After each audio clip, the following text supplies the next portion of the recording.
বাঘাইছড়িতে ৭ খুনের ঘটনা শুধুই কি নির্বাচনী বিরোধ, নাকি নিজেদের মধ্যে আধিপত্য বিস্তার, কিংবা সরকারকে কোনো বার্তা দেয়া? পাহাড়ে বসবাসরতদের মনে এখন ঘুরপাক খাচ্ছে এসব প্রশ্নই। কেননা শান্তি চুক্তির পর সরকারি কর্মীদের উপর এত বড় হামলা হত্যা আর হয়নি। তাই বিশ্লেষক আর প্রশাসনের কর্মকর্তারা এটাকে সরকারের প্রতি সন্ত্রাসী গ্রুপগুলোর এক ধরনের চ্যালেঞ্জ হিসেবে দেখছেন। রাঙামাটি থেকে জিয়াউল হকের পাঠানো রিপোর্ট।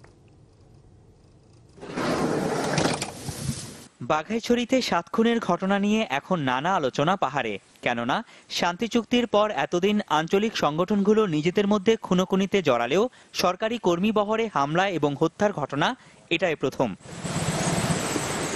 এটাকে অন্য আর 10টি হত্যার ঘটনার সাথে মেলাতে রাজি নন স্থানীয় বিশ্লেষকরা।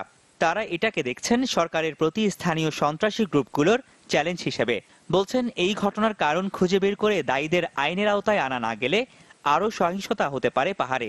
তারা তো রাষ্ট্রের কাছে একটা মেসেজ দিতে চেয়েছে যে তোমরা যদি আমাদের এগুলো সমাধান না করো বা এগুলো যদি না, তাহলে আমরা কতটুকু শক্তিশালী একটু দেখাই তোমাদেরকে। মৃত্যু নিশ্চিত করার জন্য ব্রাশ ফায়ার করার মাধ্যমে যা ঘটানো হয়েছে, এটি আবারও সেই বিষয়গুলো দিকে নির্দেশ করছে কিনা আমাদের ভেবে দেখতে হবে। আমরা করি পার্বত্য গ্রামের মানুষদেরকে এখন রুখে দাঁড়ানোর সময় এসে গেছে এবং সরকারকেও সজাগ থাকতে হবে। যে কোনো মুহূর্তে এখানে আরো বড় ধরনের ঘটনা ঘটবে এরকম আশঙ্কা আমরা করছি। ঘটনাটি দুশ্চিন্তা বাড়িয়েছে প্রশাসনেও। কেননা নির্বাচনের মতো স্পর্শকাতর বিষয়ে দায়িত্ব পালন করতে গিয়ে এমন হত্যার ঘটনা প্রতিক্রিয়া সৃষ্টি করবে দীর্ঘমেয়াদী। তাই তারাও এটাকে দেখছেন এক ধরনের চ্যালেঞ্জ হিসেবে। এটা সরকারকে চ্যালেঞ্জ করতে পারে হয়তোবা, যে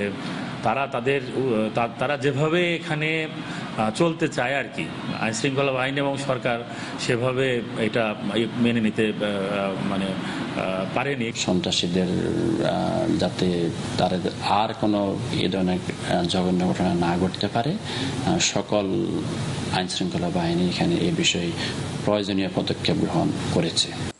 ঘটনার পর থেকে এই হামলার জন্য সন্তু লারমার নেতৃত্বাধীন জনসংহতি সমিতি আর ইউপিডিএফ প্রসিদ্ধ গ্রুপকে দায়ী করে আসছে আইন শৃঙ্খলা বাহিনী, যদিও সম্পৃক্ততা অস্বীকার করেছে সংগঠন দুটি। Desk report, channel 24।